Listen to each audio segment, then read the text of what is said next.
Hey, good morning everybody. Welcome back to Tai Chi. Today is Friday the 13th, is it not? What do I make of that? We're going to do Tian Gun today. So this is the longish set. We're going to start from the horse stance. And usually when I try to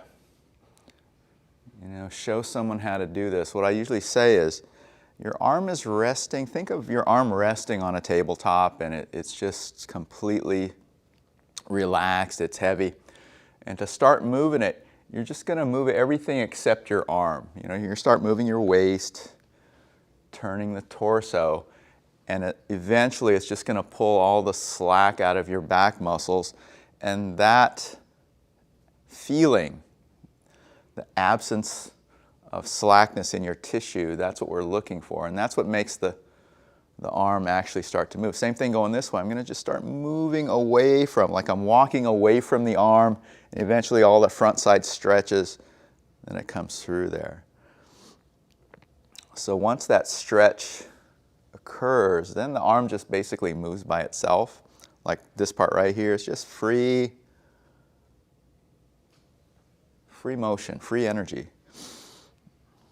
So that's the basic underlying trick behind all these movements across different planes, is we're just going to try to use that stretching response by moving the center. So the result of that, you notice the center is always slightly ahead of where the arm is. So let's say I want to go this way. The center is going to start moving that way. It pulls the arm in its wake.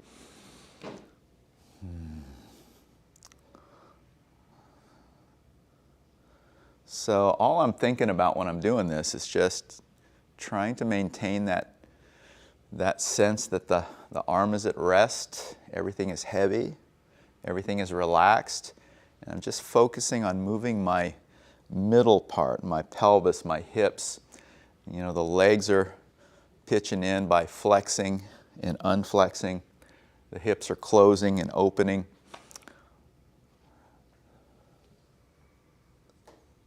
So I just want to get in the habit of moving this way, following these rules,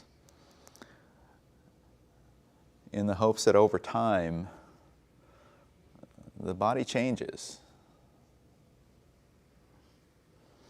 Okay, let's try this side.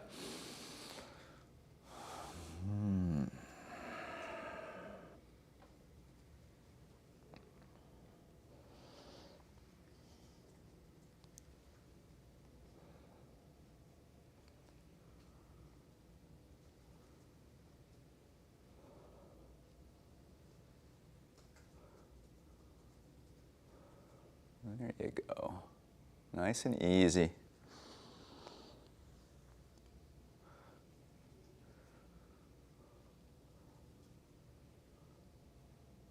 A lot of times this might be the first official Tai Chi move you do in a day, so it might take you a minute or two to kind of get that feeling, but so be it.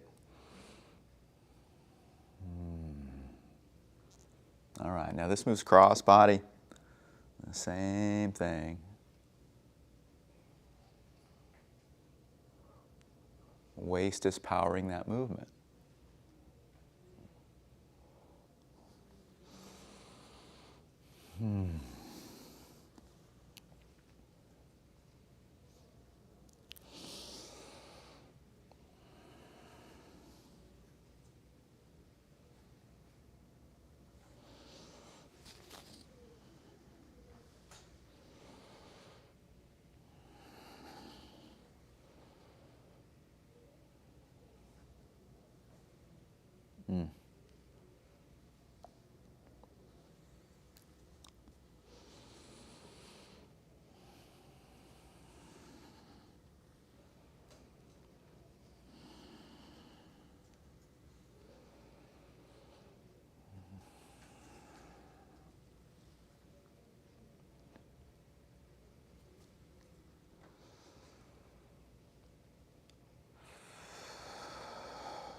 Okay, then the covering hand scoops underneath presses down.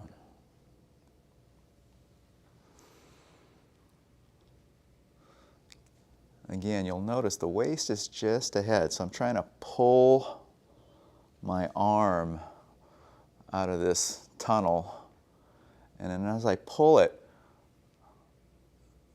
I need to rotate it like this. This is the reeling silk energy. It's like you're pulling a very thin thread of silk out of a cocoon, and you have to spin without breaking it. So what I'm trying to do is I'm going to turn this over, letting the waist pull the arm.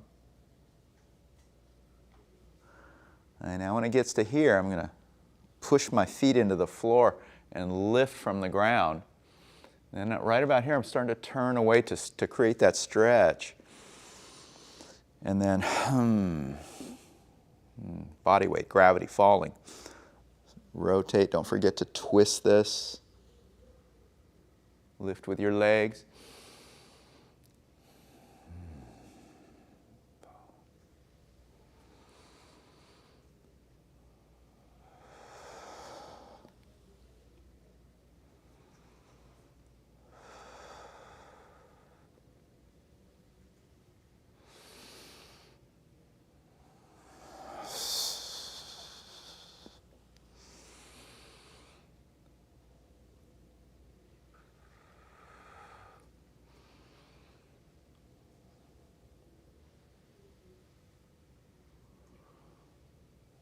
All right, let's try this one.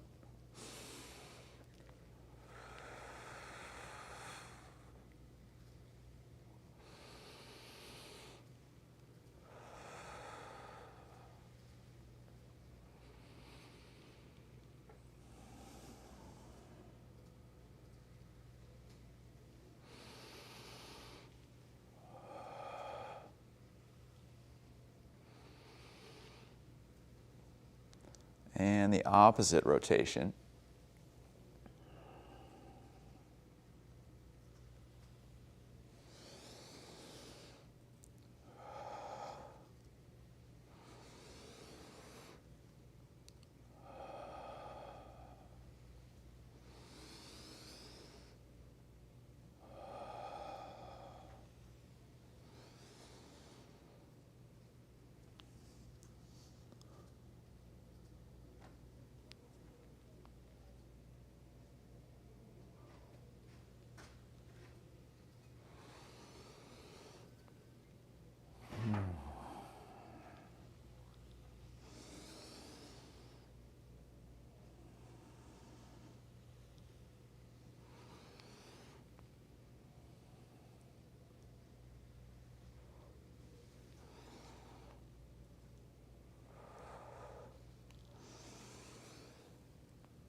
Okay, sometimes you can combine those two moves together, the one that goes like this, and one that goes like this, into kind of one move.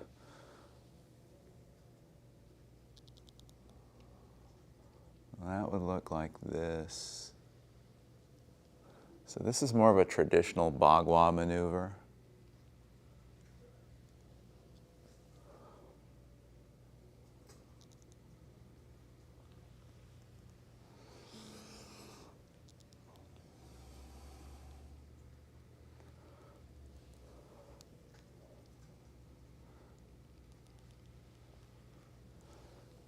So some of our classes do an awful lot of this movement practice.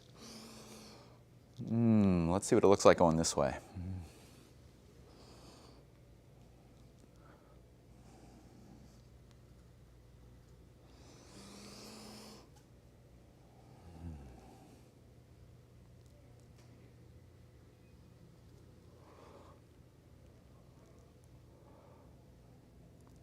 Notice there's that ball holding posture that we work on.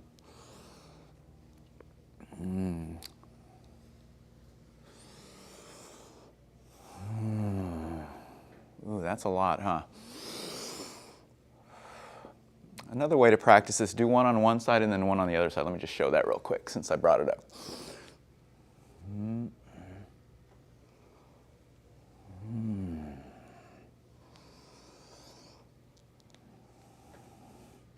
So these are all just the same ideas, alternating hands.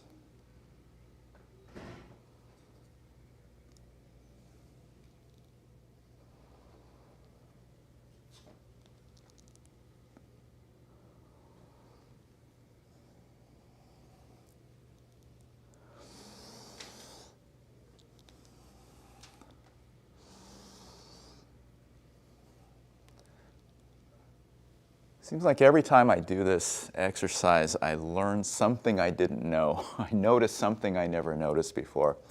It doesn't matter how long you've been doing it. It just seems to be a kind of an inexhaustible supply of little insights that occur during the course of this practice. Very good. Whew, that's a lot of stuff. So let's narrow the stance up a little bit. Make our lives a little bit easier for this next duration. So this one is the thrusting or the reaching, pulling.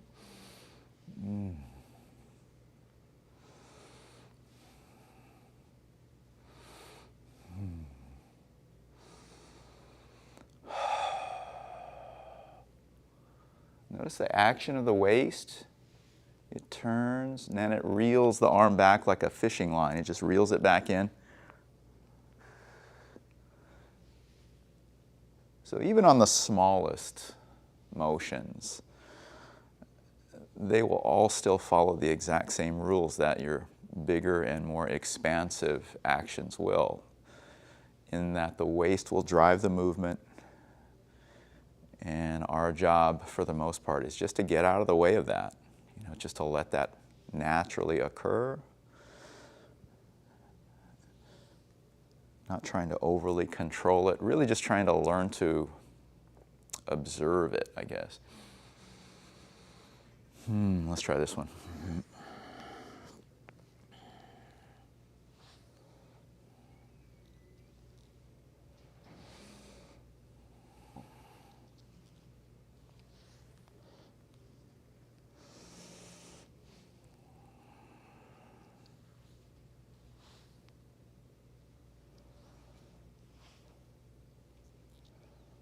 Okay, we'll sneak a little bit stance width here to do the double version of that, because we want to sit down here from the hips, folding the hips, dropping the butt back and down, bringing the pelvis forward as you bring the hands back to your rib cage. So this is like down, sinking. This is rising, inhaling.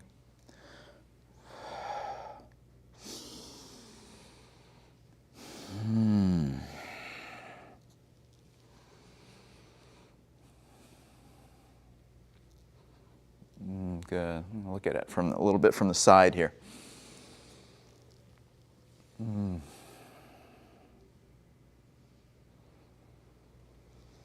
That feels natural, doesn't it? It just, when you reach out with your arms, I think the body wants to just instinctively compensate by creating expansion backwards somewhere. So we're just, we're telling the body that's okay. We're going to help you do that by, assigning specific body parts to expand and contract. So that the hips are contracting, the lower back's expanding, and the pelvis comes forward as you breathe in.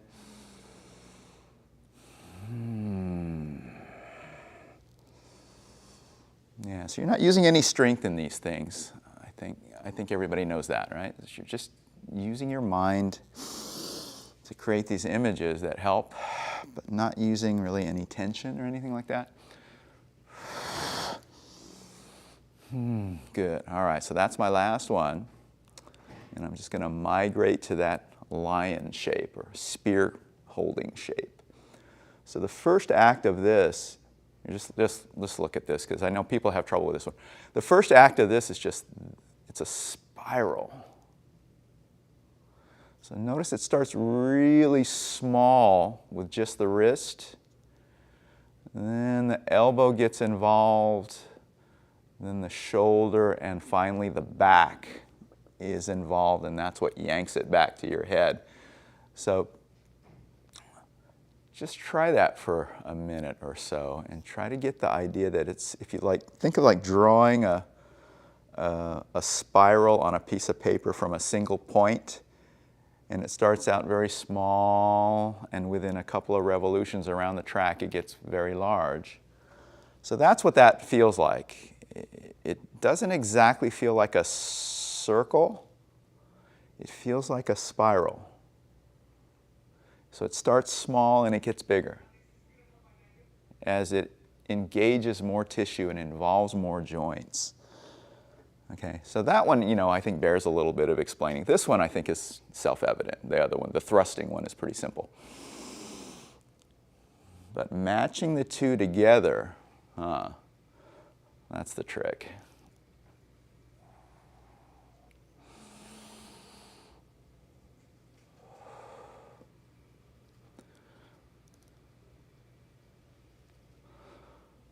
Again, this is the type of movement that will teach you some things over time if you practice it sincerely, as I know you all are. This will show you some stuff about how body connectivity works. And anything that you can discover like that through just your own experience, it's going to be worth 10 times more than if just somebody just told you this is how it is. But if you just discover that, it's always going to, in my opinion, it'll hold a special place in your experience. Whoa, there. If I really focus on this, I can feel my back engage. Right there. Now these two pieces are connected.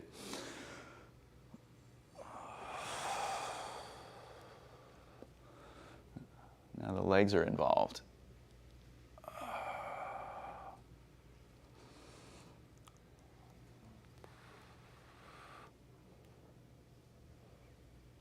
That's right. That's your goal, is just to try to involve the whole body at every moment of this thing. Every inch of movement is going to be backed up by your whole body engaging.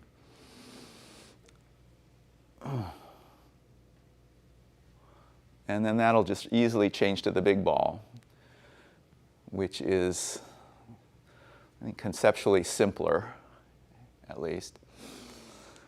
Just turning that thing. Try to stay on the surface of it. Try to sense where the surface is,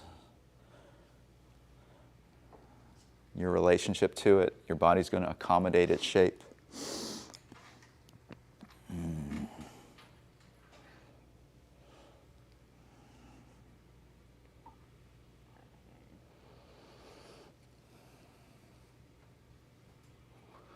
We think of these last two exercises as the lion series. So this is sometimes called lion, plays with a ball.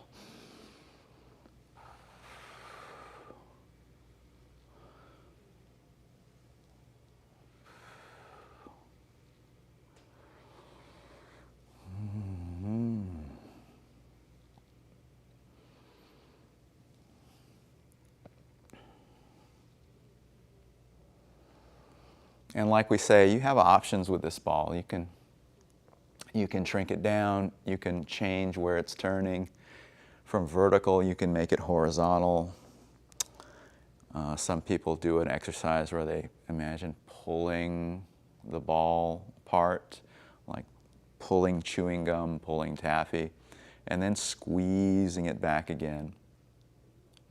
So once you get that imaginary ball going, you have just tons of stuff you can do.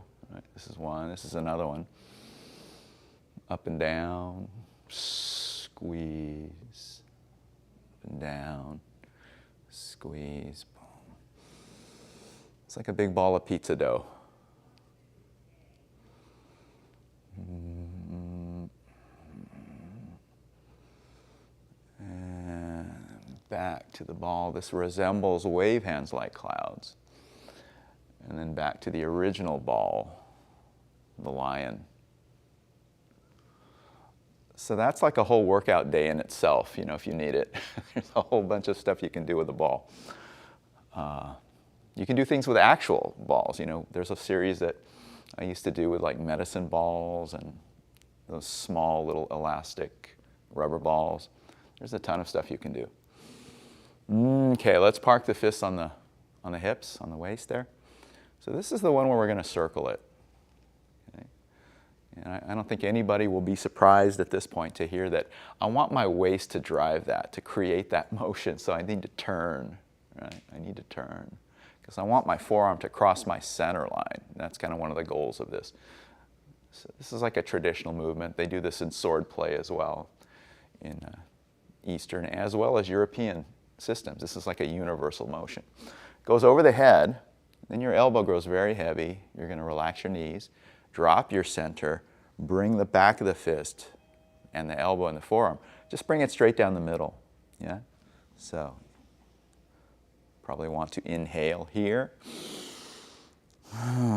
Exhale here. What a relief. All right, inhale. Exhale.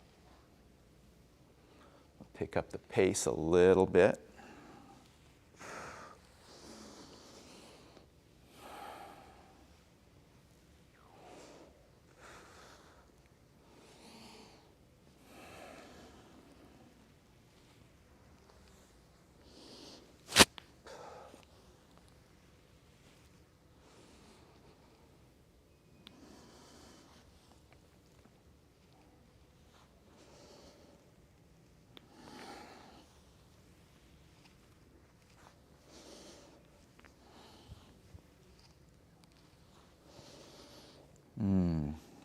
Yeah, so that feeling, it feels like a ball on a chain, you know, just very heavy, you know, just like this. So no tension in that shoulder. Just let that weight of the thing come down. Okay. All right, this one, this is a crucial move. This is the old monk holding the alms bowl, aka piercing palm.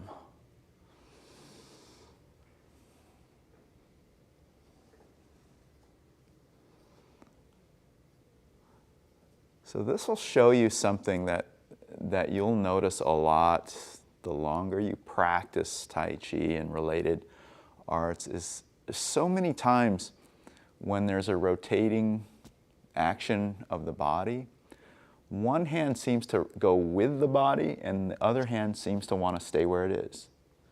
This is the one staying where it is. This is the one going with the body. So the body's going to basically just do this. Right? Going to do a rotation that looks like that. Right.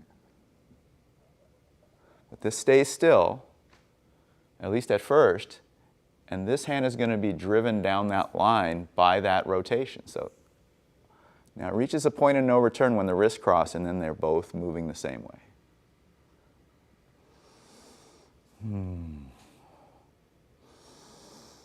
I'll show you on the angle here.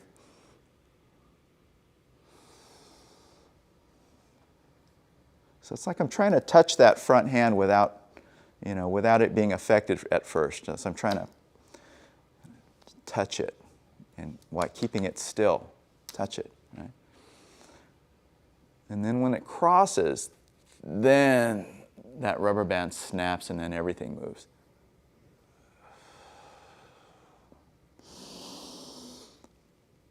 Okay, I'm just going really extra slow here just so you can see some of these little details, but normally I'm going to do it faster than this. But this little action is underlying a surprising number of things that you're familiar with. If you really kind of break things down, this is the heart of so many movements, this simple exchange or threading action, as they say. Okay, let me face you once again.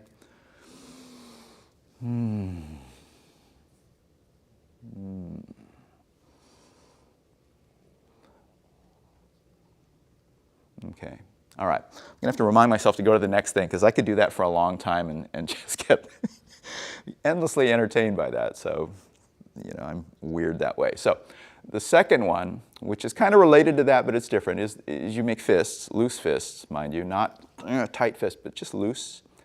Now we're going to practice our, what we say tongue-in-cheek is like perfect punching, perfect thrusting. But it's the same thing. It's just, the fist is traveling over the top of the arm instead of creeping under the bottom. But it's the same thing. You know, you've seen us do this, sometimes we do this open-handed, right, as a Qigong. But this is the original version. This is the traditional version. This is called a bursting fist.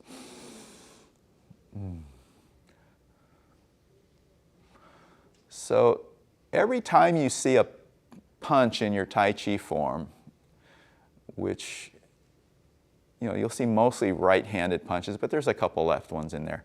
Every time you see that, you will rely on what you learn from exercises that look like this. How do you get that fist out there without breaking your Tai Chi rule and having to turn in your Tai Chi card? That's the right question. Honestly, that's a good question. So I'm going to give you my take on that. This to me is like similar to, that scene in a Western movie where the guy walks into the crowded saloon and there's a long bar and the bartender draws a mug of beer and he slides the beer down the bar. The guy catches it, or somebody shoots it, one way or the other. But let's just say he slides it all the way down the bar successfully. That's like the punch, right? So I don't want to do this, right? Because then all the beer spills. So this is like how a normal non-Tai Chi person would punch. It's just using these muscles. And what could go wrong? I mean, what's wrong with that? Just doing that. It's kind of like I'm sawing a tree or something, right? But the Tai Chi way of thinking of this is different. The reason why we use the beer mug as a metaphor is because it's like your arm, right? It's heavy. It's liquid inside. It follows a lot of the same rules, and it can be observed in the same way. So if you slide that mug of beer down the bar, it's going to look more like this. If I did it slow, right? If I did it fast, it would look like this. Right? The whole thing is just still, as opposed to this. Right? So that quality, that feeling of inner stillness or being at rest, that's what I'm working on when I do this exercise, right? So this is the secret, right? I'm just going to try to keep my stillness. In fact, I used to do a demo where I actually hold a beer. Oh wait, that's different. No, I actually hold like a bottle of beer, a clear bottle, and do stuff like this. And you can see if your body is still, the beer is very undisturbed. It doesn't bubble up. But if you start using your arms too much, like that, yeah, that'll disturb it, right? So we're looking not for this type of energy, right? We're looking for more that. Let me go the angle again. So the arms, actually, you notice they actually move very little. It's just the waist kind of pushing them out. With that feeling that they're again, there's that first idea we talked about. The first thing today was the arm is resting on a table. Exactly. It's like the arm is resting on a bar. I got a lot of barroom analogies today. I don't know what's going on here.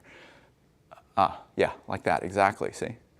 So that's a whole different quality, especially if this is the first time you ever really sort of experienced that.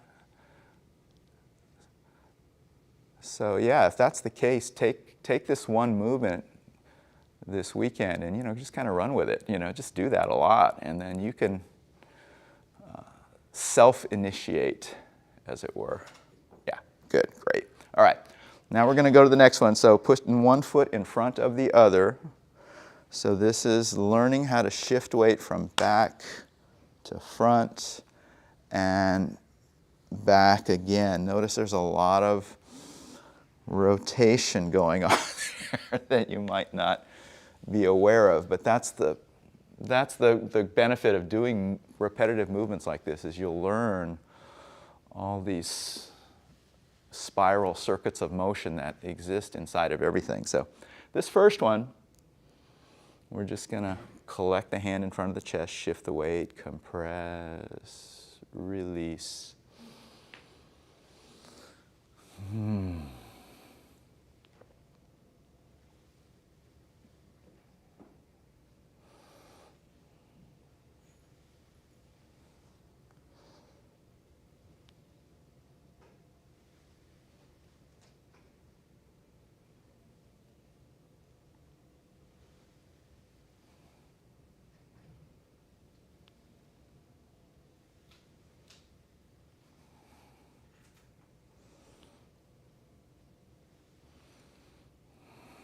and then it will reverse direction.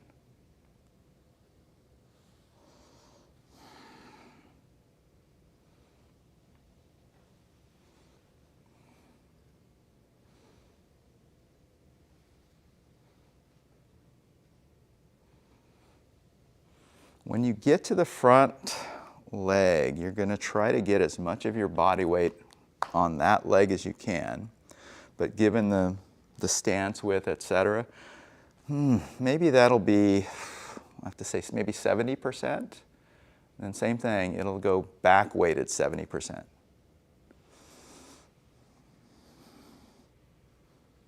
I mean, that's an approximate number. It doesn't have to be exact.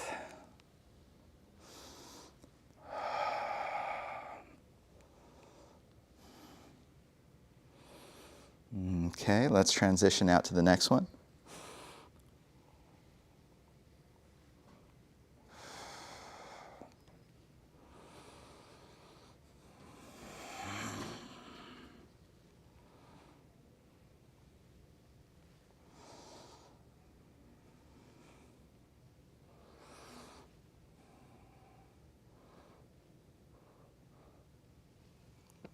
Okay, I'm going to go to this angle here for just a second. So here's something to look for. When you get your weight to that front leg, try to pay attention to where on your foot your weight lands. If it lands more toward the front of your foot, like the ball of your foot, it's going to cause your heel to feel like it could lift. You could lift it. So instead of that, try to put it a little further back, like right under your ankle bone. So it doesn't have to be right on the point of your heel, but maybe a little closer to the heel than to the front. You know, just behind the arch.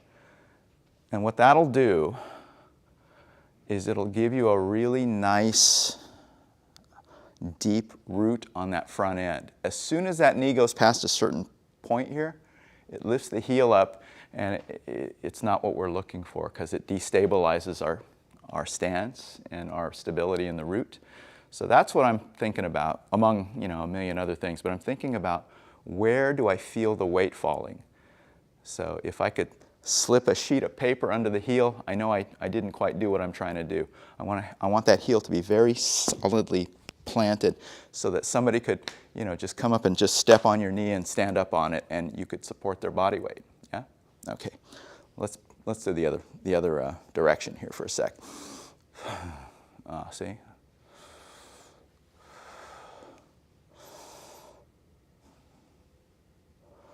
I mean, that goes for both feet, but this back one's probably not going to be a problem. You're probably going to be doing it anyway. It's really hard to lift that heel up in this position. But the front side is going to require some attention on our part. There it is.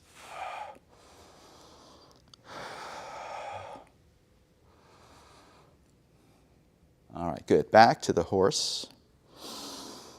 There's the cobra.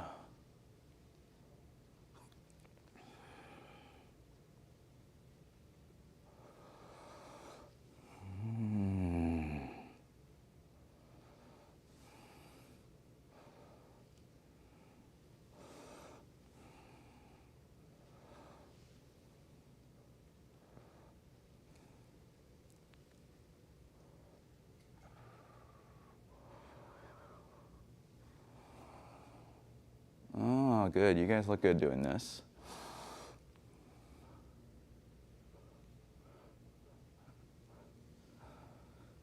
So you're proving my theory that the less I say about this, the better it is.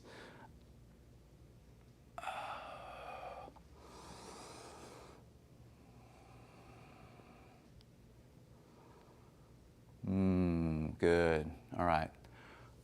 Another threading hand, a la old monk.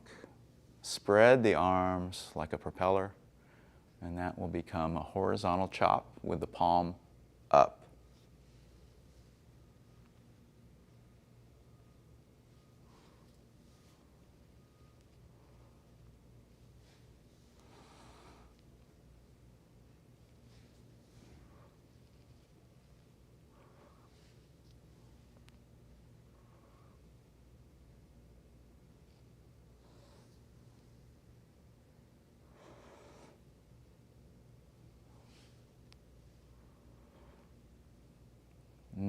Okay, let's do the other side.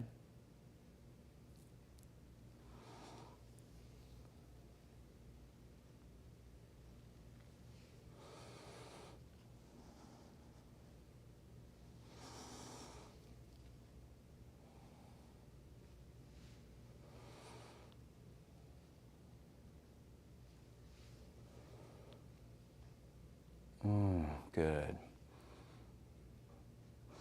All right, so here's the forward-facing version of something we did earlier. This is that rise, drill, fall, overturn. So earlier in our set, we were doing these guys, right? Okay, this is the same thing, but instead of a horizontal circle, this is a vertical circle, exactly.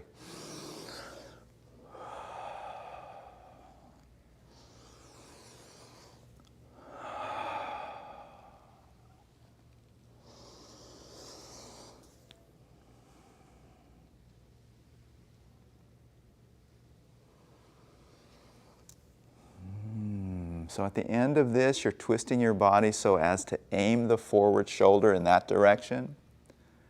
And then when you bring your hands back to the waist, you'll come square, turning, turning again.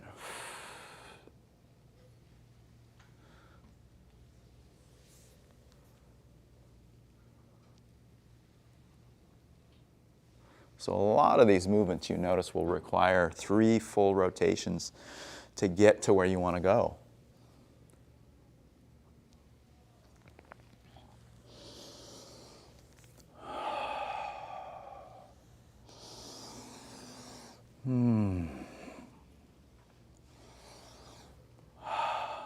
Good, all right, it's time for the teacup, aka dragon serves teacup.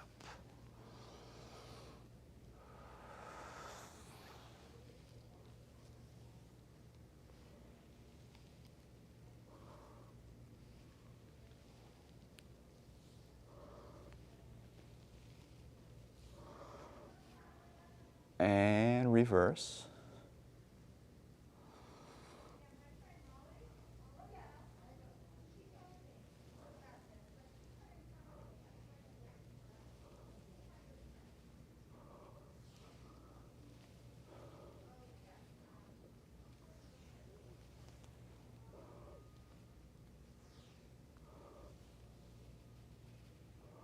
I used to have someone in my classes who always wanted us to do the double version of this, and I would always say, well, I don't want to break people's brains, you know. So I usually don't do it. But if I were going to do it, it looks like, let's see, that.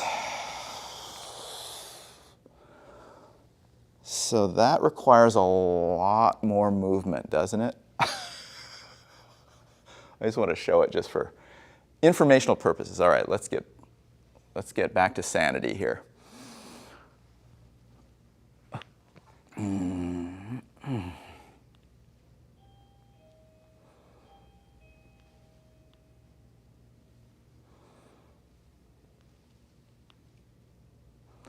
But, you know, on your own, try it. See if you can figure out the double version of it. It's pretty simple. But I'll give you a hint. There's two basic versions of this. One goes one way and then it reverses direction. So when you do the double, one of your hands will be standard and the other one will be reversed, like that. So essentially, they're just chasing each other.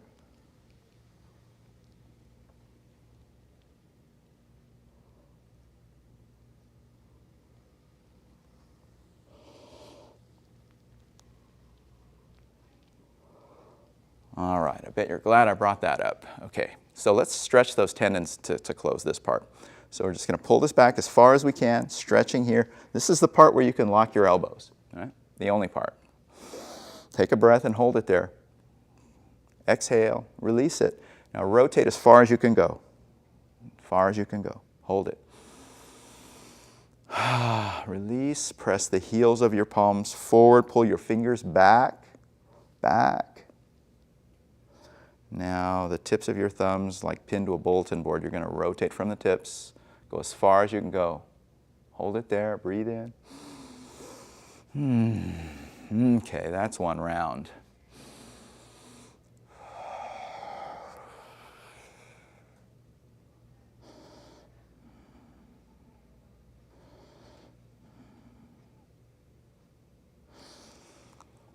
So this is kind of the formula I follow for all of those movements that involve kind of a stretching routine or like holding a position. This includes those ones from Shingi Neigong where you turn your head one way, turn your head the other way, etc. So the basic idea I do is I just hold the position, the stress position, whatever it may be, and then I'm going to breathe in. I'm going to hold it at least long enough to take one full breath in, because it increases the range, it increases the stretch, because your tendons want to shorten when you breathe in, and you just force them to stay where they are. And when you exhale, go to your new position and try to wring out as much as you can, right? Then hold it again, breathe in, breathe out. So I really want to go to my limit here. So I want to push the heels of my palms forward strongly as much as I can, and I want to yank my fingers back as much as I can to stretch this whole region of tendon. And then same thing here, the shoulders rotating as far as they can go. Hold it there, breathe in.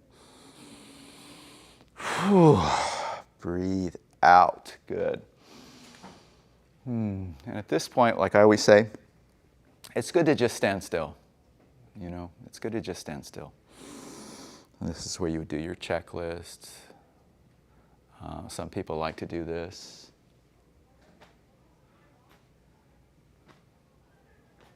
Yeah. This is traditional, right? Just letting your arms bang against your body. Try not to control them in any way. Just let them like ropes, you know. There you go. That's good. All right. Here's your 5-second water break.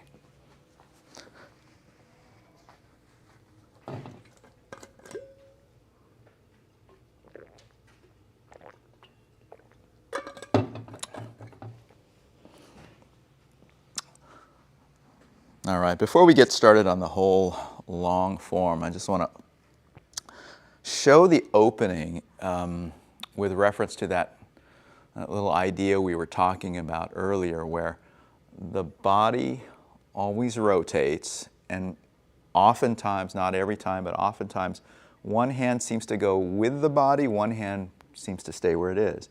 In this case, it's that front hand, that would be your left arm. We're talking about strike the palm to ask the Buddha, and I'm isolating that forward arm just to show you what's happened.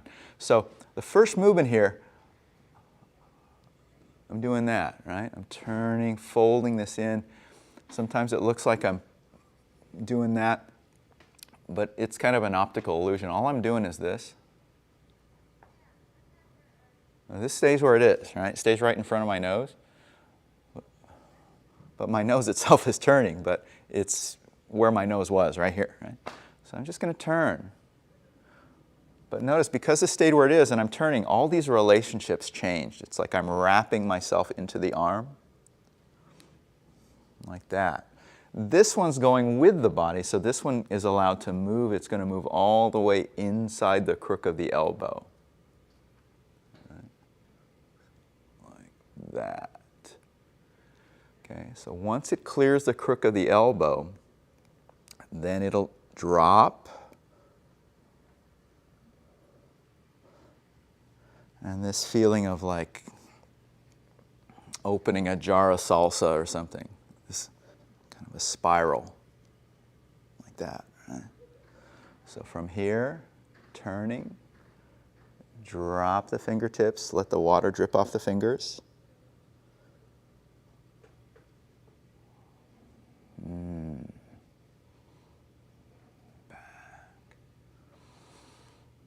Okay, now you'll see the same idea when we do the single whip. So this one will be still, and I'm going to turn into it. Okay? It looks like this one moves a lot. It actually doesn't. You just turn.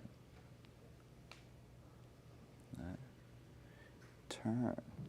This one will go with the body, so it scoops underneath. And it opens. Okay. So there's lots of examples like that, but that'll just get you started, looking for that. And once you start, looking for it, you're going to see it different places, and it'll add to your overall understanding and fluency in the form. All right, let's start this thing. Ready for Muji? Dropping to the right leg, step out with the left. Find your vertical point, relax into it. Relax your knees, relax your hips and your ankles. Inhale. Exhale. All right, strike the palm. Turning.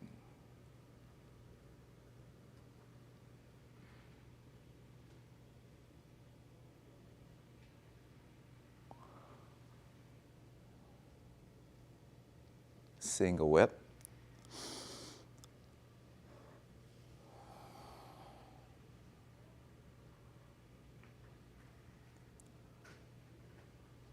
That's the white crane, spreads wings. Brush knee twist step. And there's the punch, just like sliding a mug of beer.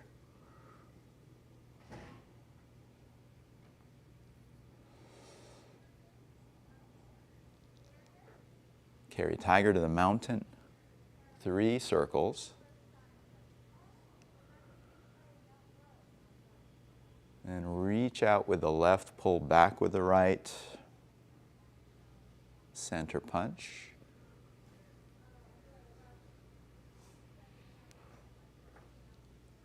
Repulse monkey.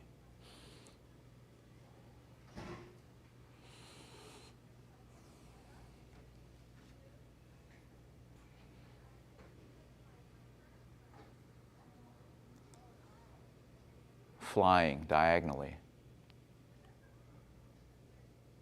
Strum the lute. Raise the right hand. Strum the lute. The whole thing flips over, so you can do the other side.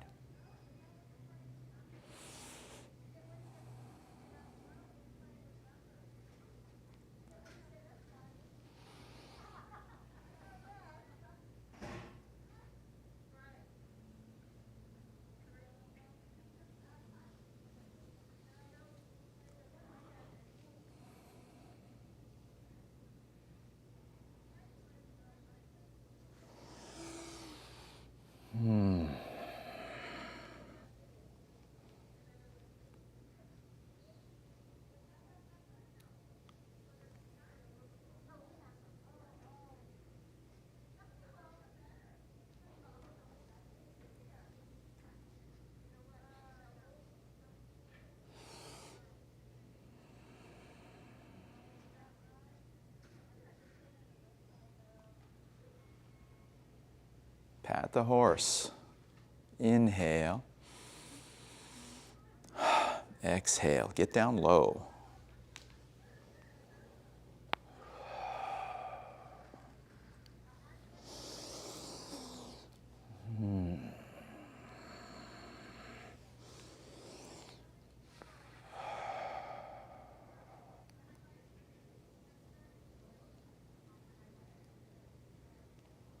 This is the wind blowing the lotus leaves.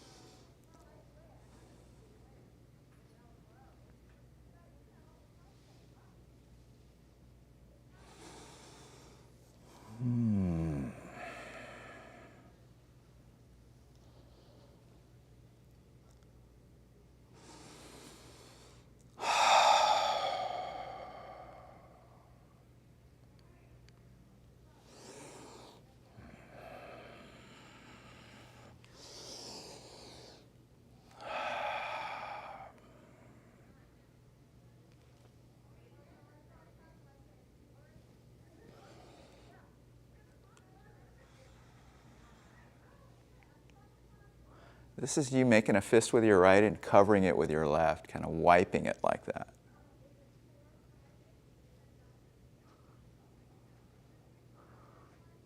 So after we wipe it once, I'm going to park the palm of that hand on the inside of the forearm and let the body just expand a little bit.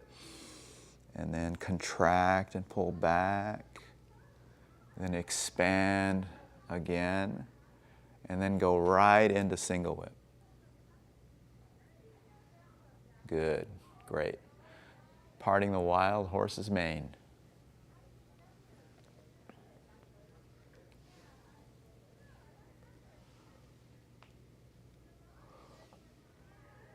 Single whip, fair lady, work shuttle. There's that threading action we talked about, the old monk action, there it is.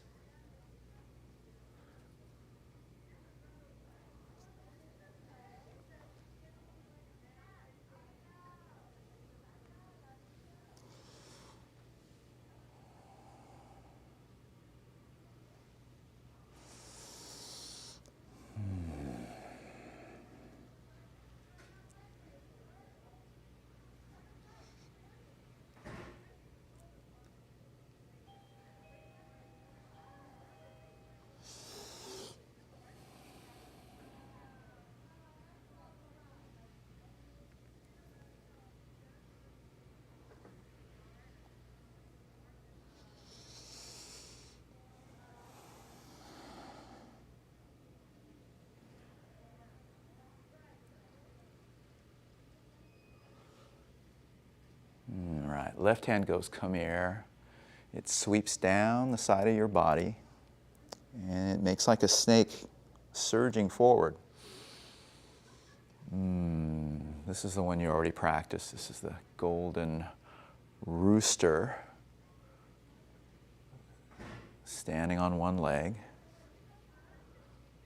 And there comes the monkey once again, just like the first time.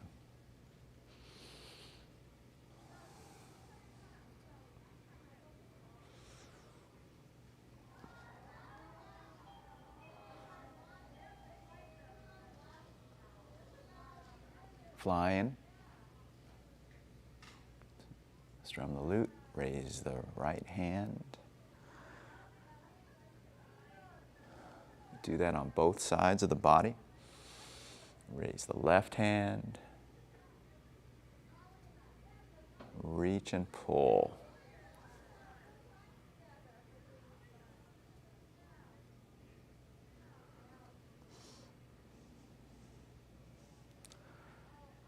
Okay, so this is like touching the water and pushing a balloon or pushing a beach ball through the water.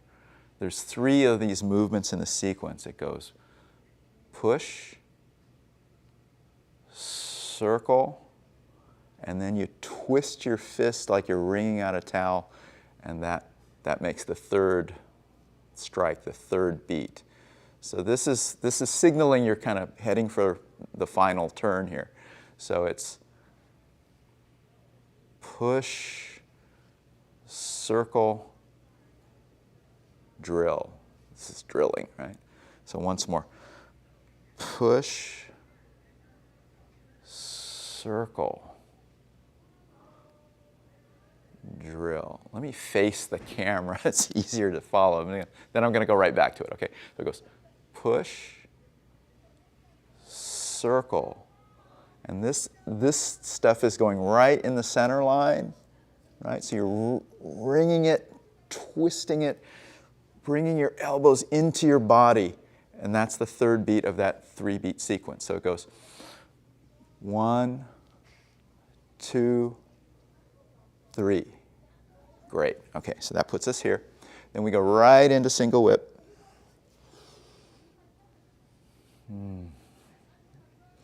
And back to cloud hands.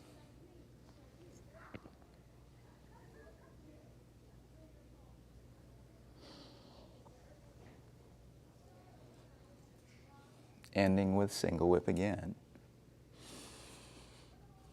Okay, here's your second and final pat the horse. Make a big circle. Cross your T. Now your right fist feels very heavy. You're going to let it hang from the chain. Good. This is just a corner phrase that we always use when we want to get from one corner to the other. So, grasping the bird's tail is the name of that. I think you know it very well, as you know single whip very well. Okay, we're heading for home here.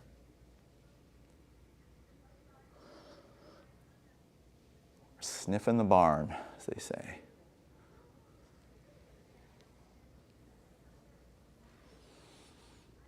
Right, here comes your last single whip. Left hand goes, come here. You make like a snake. That right fist shoots out. This is the 7 stars. Retreat to ride the tiger. Slanting body, turn the moon. Here comes another circle. The last one. Okay, bend bow, shoot tiger, brings up the end, horizontal circles, flat spin. The third one is very small and sharp. And then we do that corner phrase to end it, grasping the bird's tail.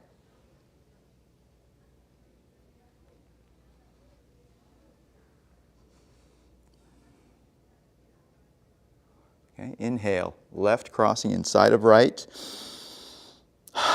Exhale back to shoulder wide. Inhale. Whew. Exhale. Okay, and then when you return to the Wuji posture, heels together, toes apart, that's your official ending of this form. Great job. Okay, I always throw in a little qigong at the end, so we inhale, exhale.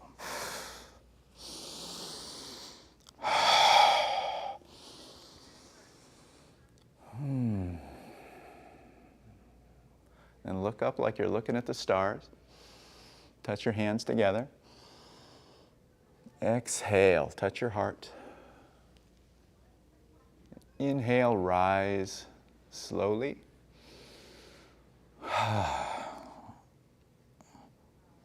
All right, that's your Tai Chi for this morning. Good job, everybody. All right, thank you.